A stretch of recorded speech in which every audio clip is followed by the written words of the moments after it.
Vice President Sara Duterte naglabas din po ng statement accusing the Marcos administration of being defined by poor governance and of weaponizing the justice system by filing cases against imprisoning individuals who dare to speak out against alleged corruption. 2018, nandyan na rin po si Senator Marcoleta. Kanila po na kino-question, kinikritisa ang mga flood control projects noon na naging ghost projects. 2018 pa po ito, nandyan na rin po si Senator Marcoleta, pero wala tayong masyado na dinig kung meron mga pag-iimbestiga na isinagawa, kahalintulad ng ipinagawa ni Pangulong Marcos Jr. ngayon. So sasabihin ba nating good governance? Definitely, absolutely, with regard to the administration of President Ferdinand R. Marcos Jr., we have this good governance. But di natin hanapin yung sinasabi ni dating Pangulong Duterte na ghost projects as early as 2020. Hindi maaaring magturo basta ang Vice Presidente dahil ngayon lang po nagpa-imbestiga ng ganito.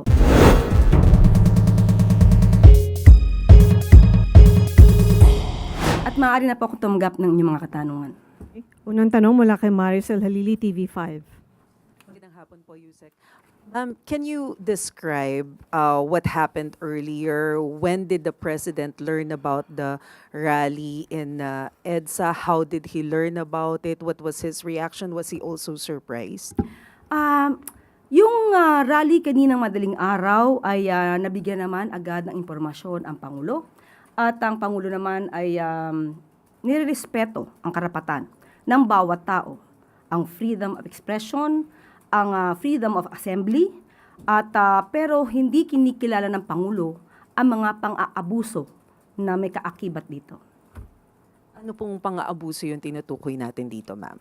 Maaari nating masabi kung may pang-aabuso kung nakakaapekto na sila ng ibang tao. Karapatan din naman lahat natin na galangin din ang karapatan ng bawat isa. Ano po yung instruction ni Presidente when he learned about this rally? What did he tell the people in authority? Ganun pa rin. Maximum tolerance ang dapat na ipairal at makinig lang kung ano ang kanilang sasabihin, pero kung may lumalabag sa batas ay dapat din ipatupad ang batas.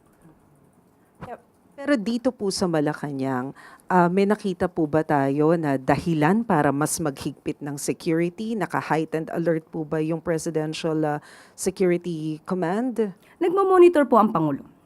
Nagmo-monitor po sa mga galaw, hindi para lamang sa palasyo, kundi para sa taong bayan na naaapektuhan, na naiipit sa trapiko dulot nitong rally or protesta. Does Malacanang see this as a threat, ma'am? Wala pong nakikitang threat dahil alam naman po ng Pangulo na ang kanyang ginagawa ay para sa taong bayan. So kung meron lang po siguro mga ibang interes o interes ng ibang grupo, interes ng ilang tao, hindi po siya dapat na maging hadlang sa pagpapatupad ng Pangulo at ng administrasyon ito ng batas. Thank you, Yusek. Sunod na tanong mula kay Katrina Domingo, ABS-CBN.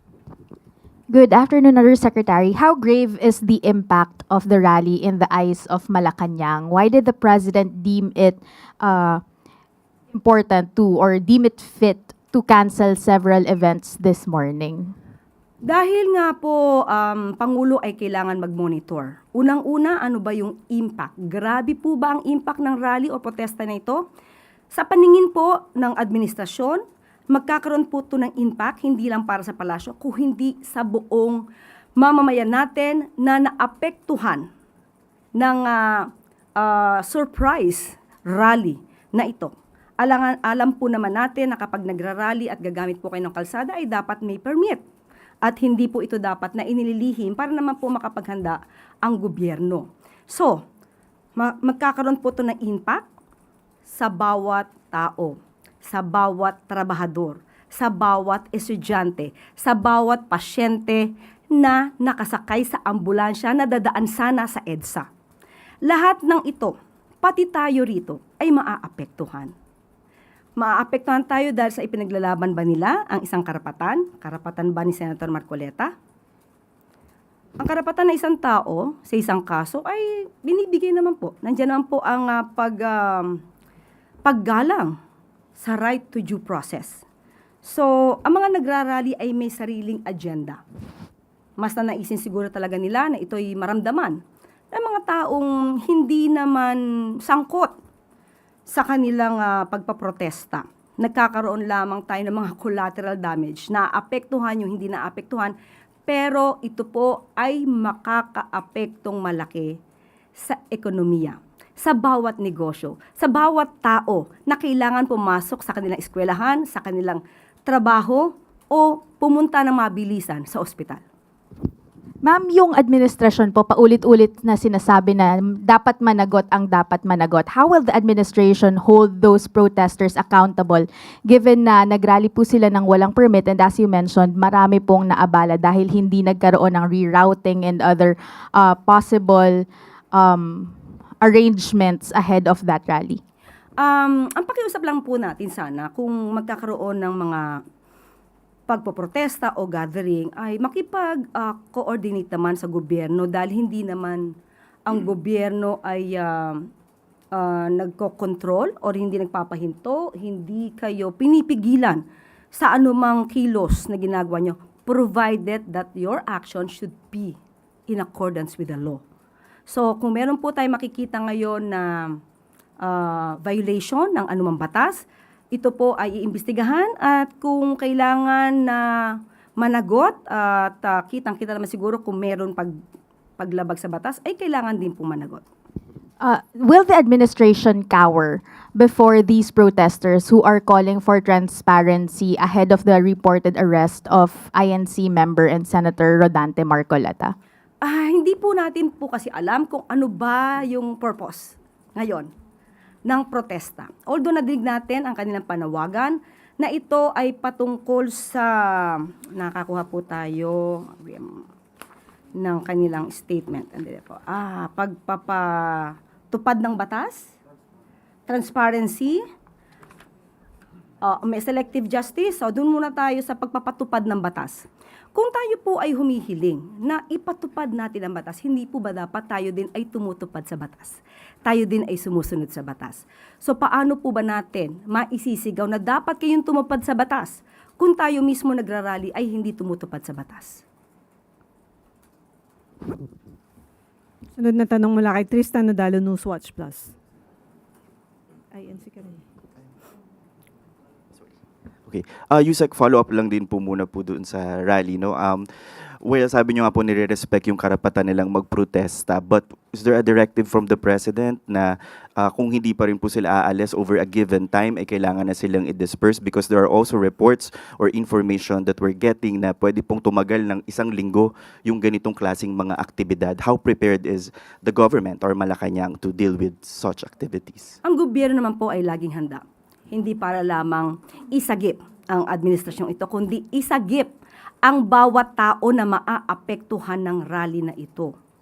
Mas marami po ngayon ang naapektuhan dahil sa biglaan nilang pagdagsa sa EDSA. Just try to imagine, yan po ang daluyan ng trapiko. Marami pong dumadaan dyan. May mga tao na, kumbaga, emergency ang dahilan kung ba't dumadaan dyan. Pero naapektuhan dahil dito sa rally na ito na ang isa nga sa nadinig natin ay tutol sila sa pag-iimbestiga kaugnay sa kasong di umanong sangkot si Senator Marcoleta. So, hindi natin matatawaran ang kanilang dahilan, pero baka hindi maintindihan ng karamihan sa atin na mas naaapektuhan sila dahil sa pagpoprotekta sa isang tao. Yusek, in relation po to Senator Marcoleta, as thousands of Iglesia ni Cristo members nga po gathered to EDSA, sabi po ni Senator Marcoleta, ang kasalanan ko lamang po ay yung paglingkuran kayo. He also warned, ngunit kapag ako ay kanilang inaresto, hindi na po matutuloy yan, yung kanya pong advocacy in fighting corruption and yung sa flood control controversy. Akala po nila ay malilibing na ito sa limot. And he suggested that his possible arrest is also linked to Vice President Sara Duterte's impeachment. Anong sabi niya? Una ay hindi na matutuloy ang kanyang pag-iimbestiga. Ano yung unang Opo, statement? kung siya daw po ay maaresto, hindi na daw po matutuloy yung kanilang investigasyon sa flood control. Yung naunang statement niya. Ang kasalanan ko lamang ay ang paglingkuran kayo, kung kasalanan matatawag yan na humarap sa kanila ang buong tapang para malaman nyo ang totoo. Yung pangyayaring ito ay patungkol sa 75 million pesos na dinonate sa kanya. Ang kaso na sa ngayon ay kinakaharap niya ay galing sa kanya mismo ang admissions. Pagsabi at sabi niya naging truthful siya, umamin siyang tumanggap siya ng 75 million pesos mula sa 3 donors. So doon lamang po iikot yung kaso. At sinasabi nila na plunder yung case. Totoo, sinasabi niya na hindi naman pondo ng gobyerno ang di umanong kanyang kinuha. Pero sa plunder law natin, gusto ko lang ipaliwanag din sa taong bayan na sa kasong plunder, nandyan po yung binabanggit na ill-gotten wealth. At ang nakapaloob sa ill-gotten wealth ay by receiving directly or indirectly any commission, gift, share, percentage, kickbacks, or any other form of pecuniary benefit from any person and or entity in connection with any government contract or project or by reason of the office or position of the public officer concerned. Inamin po niya na tumanggap siya ng 75 million pesos habang siya ay congressman. So doon lamang po umiikot ang kaso. At siya naman po, ang sabi niya ay naniniwala siya sa justice system natin. Dahil tumututol sila noon sa pag-surrender sa ating dating Pangulong Duterte sa ICC. So pinanindigan nila na ang justice system naman natin ay umiiral. So bakit hindi natin paganahin ang justice system natin at hayaan natin ang proseso? Kung ito naman po ay kanyang madedepensahan ng maayos dahil sa kanyang mga ebidensya, mas maganda po na ang hustisya ang siyang humatol, hindi sa pamamagitan ng pagrarally na naaapektuhan ang iba nating kababayan na hindi naman sangkot sa kaso na kanyang kinakaharap. In relation po dyan, si Vice President Sara Duterte naglabas din po ng statement accusing the Marcos administration of being defined by poor governance and of weaponizing the justice system by filing cases against imprisoning individuals who dare to speak out against alleged corruption. Sabi po niya sa kanyang statement, this administration has been defined by poor governance and its failure to acknowledge and address the country's real problems. Nag-ugat ang mga usaping ito dahil sa pagpapatupad ng Pangulo ng batas, sa mabilisang pagpapanagot sa mga taong sangkot.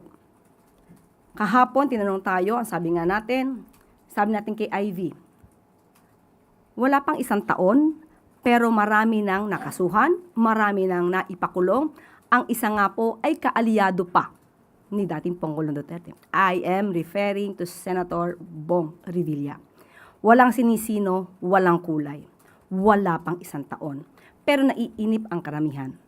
Pero hindi sila nainip sa 6 na taon ni dating Pangulong Duterte na walang halos nagawang pag-iimbestiga. Ganito na po. Isang halimbawa, 2018, nandyan na rin po si Senator Marcoleta. Kanila po na kino-question, kini-criticize ang mga flood control projects noon na naging ghost projects. 2018 pa po ito, nandiyan na rin po si Senator Marcoleta, pero wala tayong masyado na dinig kung meron mga pag-iimbestiga na isinagawa, kahalintulad ng ipinagawa ni Pangulong Marcos Jr. ngayon. So, sasabihin ba natin good governance? Definitely, absolutely, with regard to the administration of President Ferdinand R. Marcos Jr., we have this good governance. Ang itanong po natin ay kung ano ang nangyari sa nakaraan. Ba't di natin hanapin yung sinasabi ni dating Pangulong Duterte na ghost projects as early as 2020? Saan na rin po ba yung mga ghost projects at mga maanumalyang flood control projects na binabanggit? ni dating Congressman Andaya. Bakit hindi rin natin ito hanapin? Hindi maaaring magturo basta ang Vice Presidente dahil ngayon lang po nagpaimbestiga ng ganito ang Pangulong Marcos Jr. Yung mga nakaraan na nagkaroon ng pang-aabuso sa pondo, maybe through build, nag-crossover pa sa panahon ni Pangulong Marcos Jr. Kaya nga po, nung napansin, nakita, nagpaimbestiga. Sunod na tanong mula kay Ivan Mayrina, GMA News. I-reiterate ko lang yung tanong ni Tristan Yusek because I think it wasn't answered. You repeatedly said na marami ho ang naapektuhan dito sa rally na ito. Collateral damage. You used the word collateral damage. Ang tanong ko ho ay at what point will government exercise its power and duty to restore law and order and allow people to go about their daily lives? Sa ngayon po ay mayroon naman pong iniutos ang Pangulo.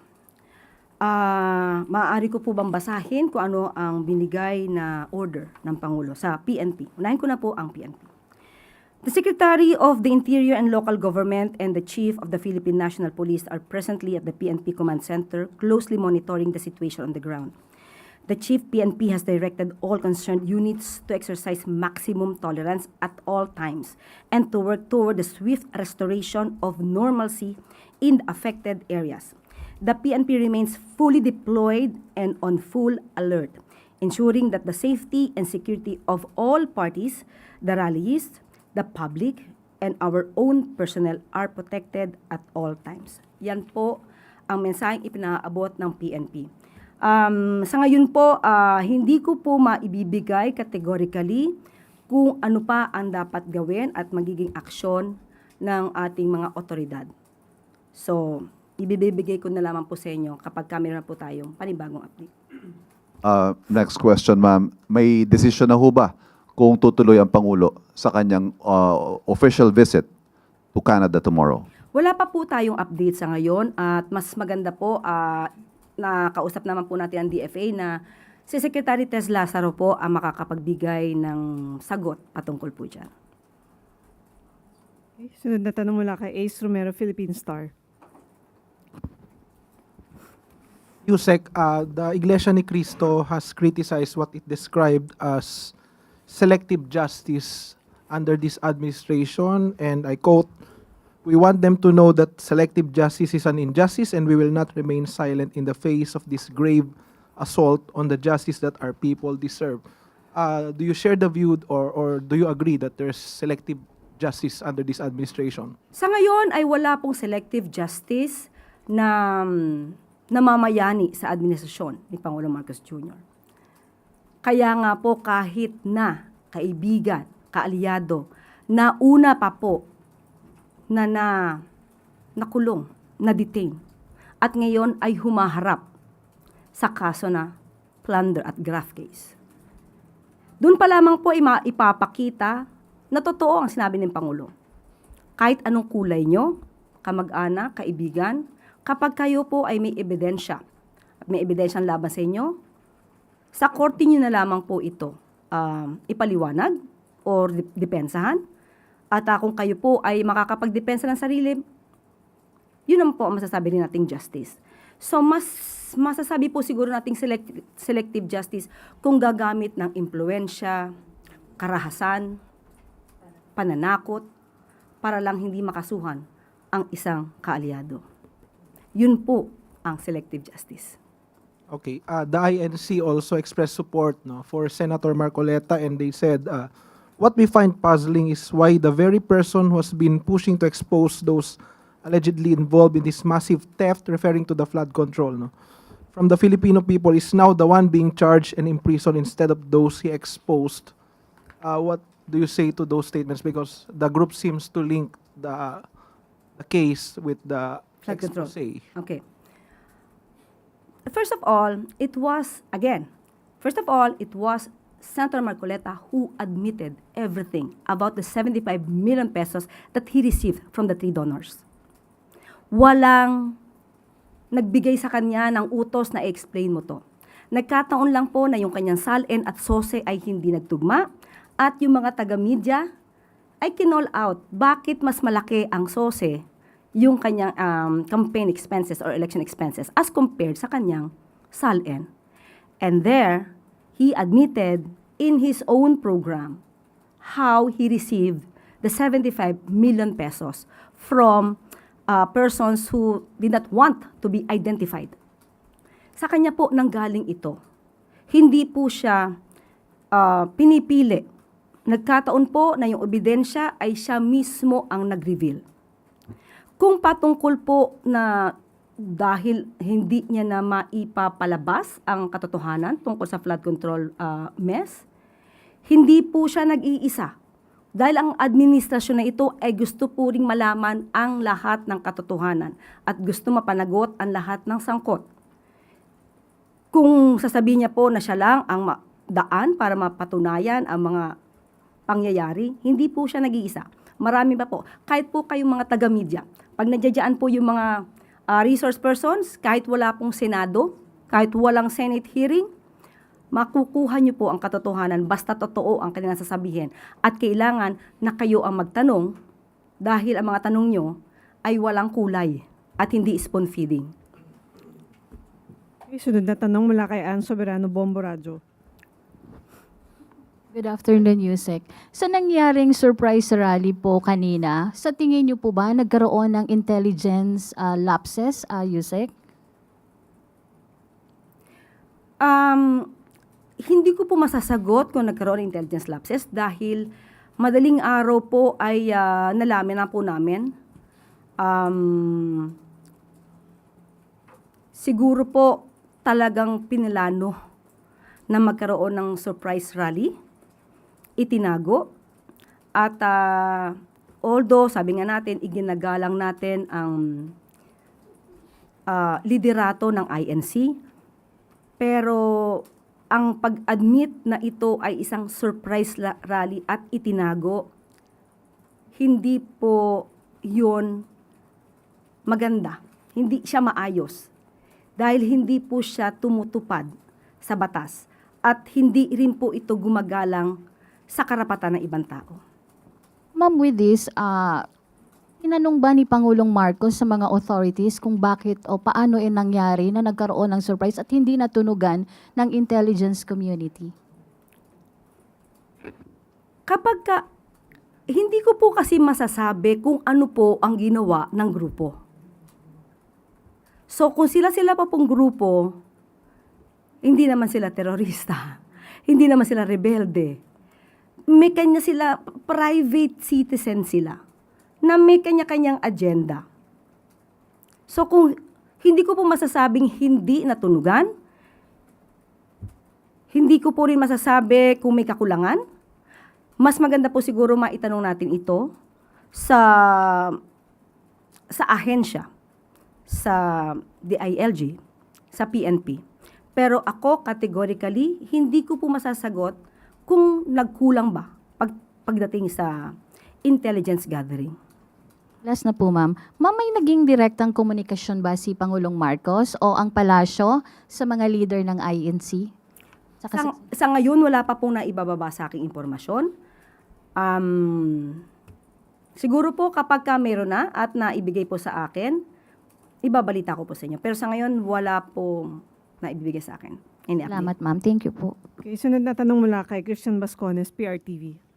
Yusek, in place na po yung plano ng pagpapanagot dito po sa kung sino man dapat managot sa surprise rally na ito. But of course, may tayo mismo nakapanayam na mga apektado talaga. TNVS driver, umuwi na lang, di na makakapagbiyahe dahil sa trapiko, ubos ang krudo. Ano po yung mensahe ng palasyo para po dito sa mga taong lubhang naapektuhan yung kanilang hanap buhay? Kaya nga po, ang Pangulo ay hindi na muna pumunta sa kanyang supposed to be event para sa pagtulong din sa ating mga kababayan dahil minonitor niya po ito. Minonitor niya po kung ano maaaring maging kalagayan ng ating mga kababayan na naipit sa traffic dulot ng surprise rally na ito. ang panawagan lang din ng Pangulo, hindi lang sa mga kababayan natin na naapektuhan, doon sa mga nagrarally. Ang pagrarally po ay hindi po sagot para mawala at maabsuelto agad ang isang tao sa isang kaso. Ang pag-absuelto ng isang tao ay sa korte. Hindi po ito madadaan sa rally, pero nakikinig naman po ang Pangulo sa mga binabanggit po ninyo na nais na transparency, accountability, pagpapatupad ng batas. At yan po ang ginagawa ng Pangulo.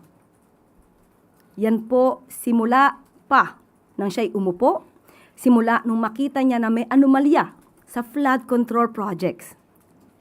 Talagang ninais po niya maging transparent at ngayon po, nagsasagawa na rin po tayo ng mga portal para makita niyo po yung mga bidding.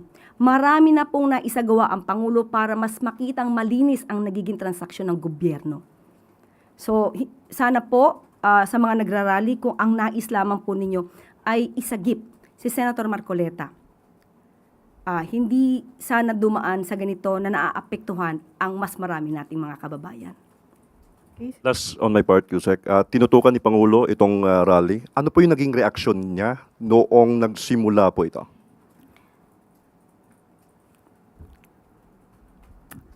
In a way, nagtataka siya.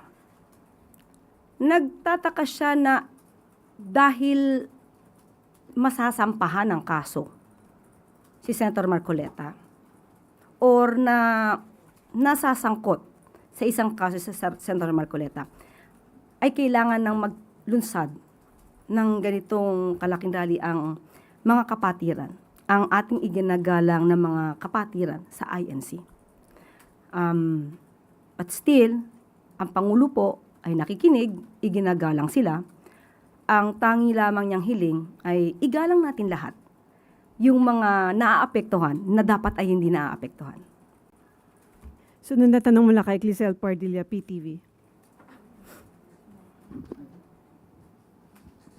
Good afternoon po, Yusek. Yusek, House Deputy Minority Leader Antonio Tino urged Ombudsman to disclose the signed agreement for the cooperation of former DPWH Secretary Bonoan as a state witness in the flood control scam.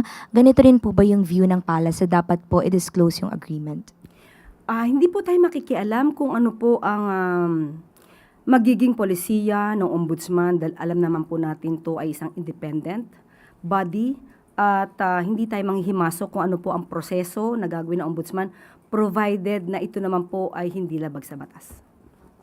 Ma'am, si Senator Lacson po, binanggit niya na co-accused si former Secretary Bonoan ni Senator Jinggoy for a non-bailable plunder case at dapat daw po he should make a restitution or magsauli ng pera.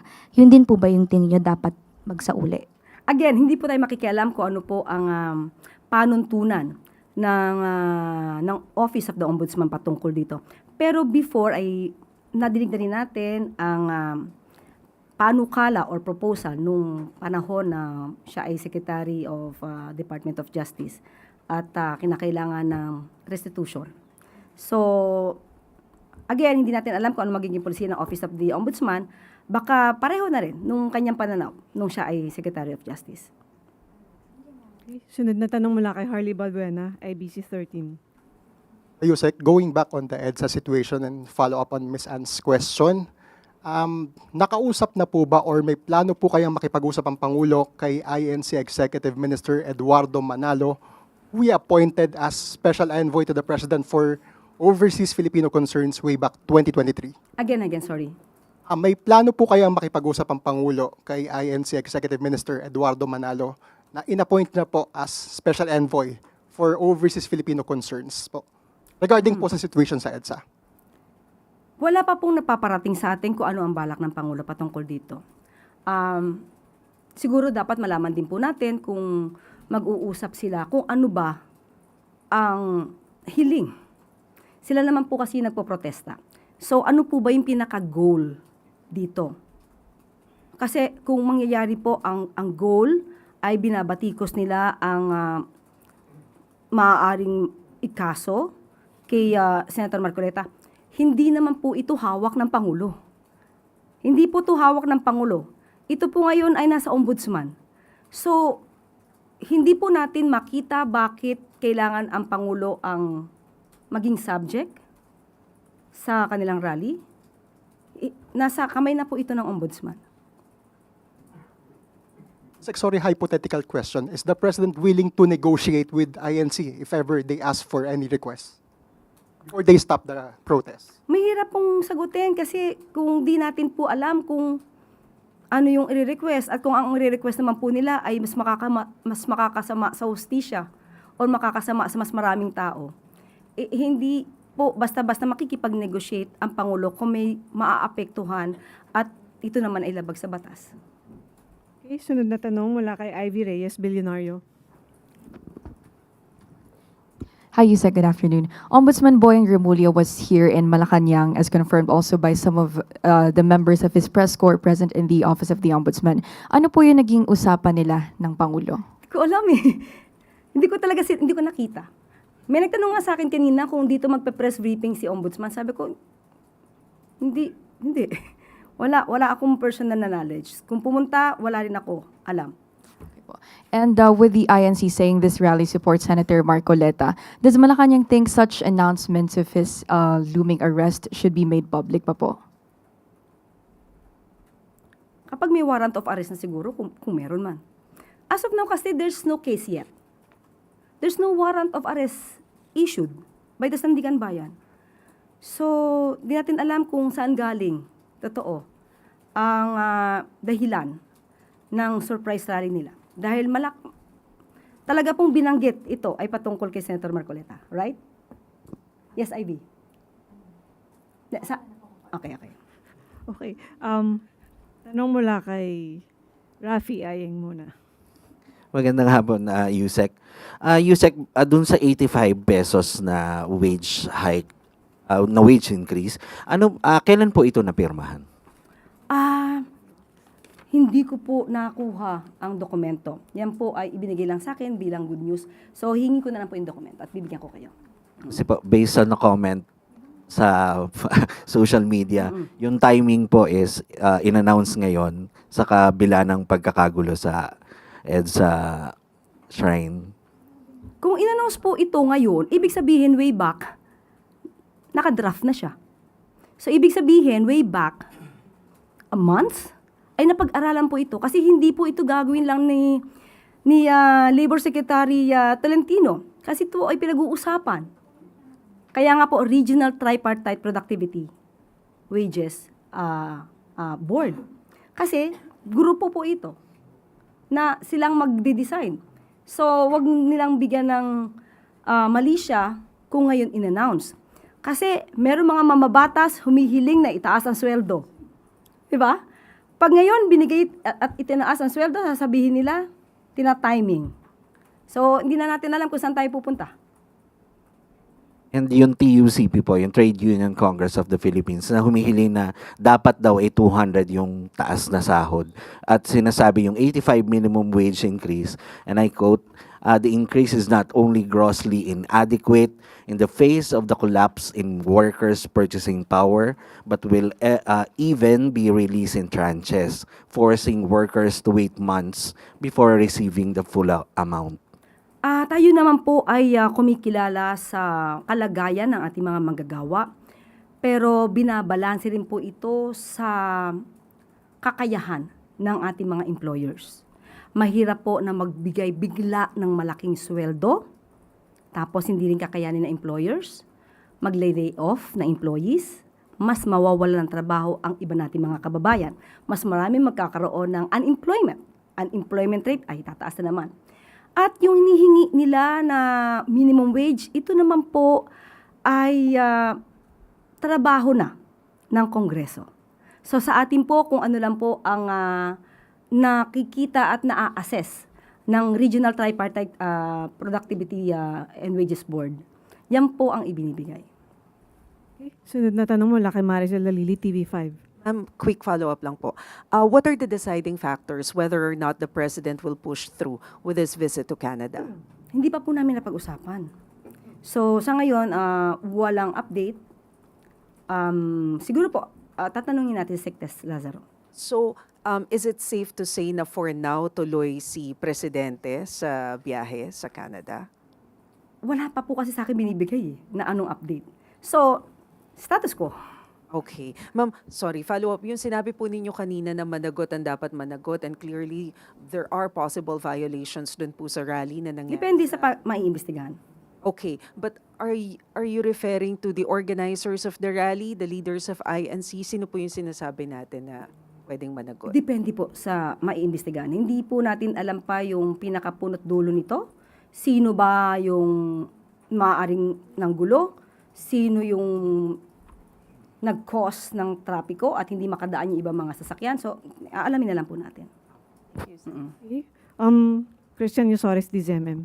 Ma'am, going back to the question of Ivy kanina, dahil po may ilan doon sa mga nag-protest ang nililink yung kanilang pagkilos doon sa pagsasampa ng kaso kay Senator Marcoleta. Ano po ang tingin ng Malacanang doon sa maagang pag-aanunsyo din po ng Ombudsman na sasampahan ng kaso si Senator Marcoleta, na yun ang ginagamit ngayon ng mga nag-protest na dahilan kaya sila lumabas ng kalye para kontrahin po yun? Dapat po ba na maagang nag-aanunsyo ang mga opisina ng kung sino ang mga sasampahan ng kaso? Hindi po natin hawak ang Office of the Ombudsman, kung ano ang kanilang magiging statement. Pero kung in-announce man po ito ni Ombudsman Boying Remulla, tama po ba na sagot ang rally? Hindi po ba mas dapat na daanin sa proseso? Maniwala tayo sa proseso? Hindi pa naman po nakakasuhan. Hindi po ba mas hindi maganda ang tingin or magiging tingin ng ating mga kababayan kung parang hinihiling nila na madismiss ang kaso sa pamamagitan ng pagsasagawa ng rally? Follow-up question mula kay Tristan Nadalo, Newswatch Plus. Yusek Claire, balikan ko lang po yung activity sa EDSA ngayon. Does the protest today place President Marcos in a politically complicated situation since the INC endorsed his candidacy in 2022? And if hindi naman po ito nagpa-factor in, may personal message po ba si Pangulo sa mga umattend ngayon ng protesta? Ang Pangulo po ay naniniwala sa paninindigan ng INC. Ipatupad ang batas, transparency, accountability, managot ang dapat managot. At yan po yung ginagawa ng administrasyon. Kung dapat managot ang isang Senator Marcoleta na nagkataon na miyembro ng INC, hindi po ba dapat na i-push din natin yon dahil lahat naman tayo dito ay dapat na naniniwala sa papapanagot ng mga di umanong gumawa ng krimen or paglabag sa batas. Mas paniniwalaan ng Pangulo na yun ang isususog ng INC na kahit sino pa ang makasuhan. Miyembro man nila, hindi miyembro, kakulay, kaalyado, iniidolo, dapat walang ganon. Dapat pantay-pantay. At yan naman din ang gusto ng INC. Okay, Katrina Domingo, ABS-CBN. Ma'am, you earlier mentioned wala pong threat against the president that was seen by the intelligence community or his immediate security detail. Bakit po kinailangan na isarado yung ilang mga roads, bridges, gates leading to Malacanang? Para po mas maproteksyonan ang mga nandito sa loob, kasama kayo. At alam po natin na kapag kami ganitong mga klase ng rally, ano naman po ito kasama na po ito sa paghahanda. Ma'am, sorry, maproteksyonan against who kung wala naman pong threat? Hindi po natin alam kung may mangyayari dito, kung may papasok or what. So ito po ang pinaka-opisina ng ating Pangulo. So dapat din po natin itong proteksyonan. Kahit ano pang klaseng rally yan, maliit, malaki, dapat natin proteksyonan at ito po ay parte na po ng seguridad. I understand na repeatedly you have mentioned na the President understands what the rallyists are calling for. Pero hanggang kailan po mag-exercise ng caution ng administrasyon, and when do you draw the line kung kailan naman po ito mag-flex ng muscle? Or is it a wait-and-see mode kung kailan sila mapapagod na until mag-disperse sila doon? Hindi ko po masasabi dahil yan po ay parte ng operasyon. So kung ano po ang gagawin patungkol dito, hindi ko po maibubunyag. Ma'am, last from my end, saan po nagmo-monitor ang Pangulo? Nananatili po ba siya dito sa Malacanang or has he been taken elsewhere for his protection as well? Nandito po sa Malacanang. Thank you po.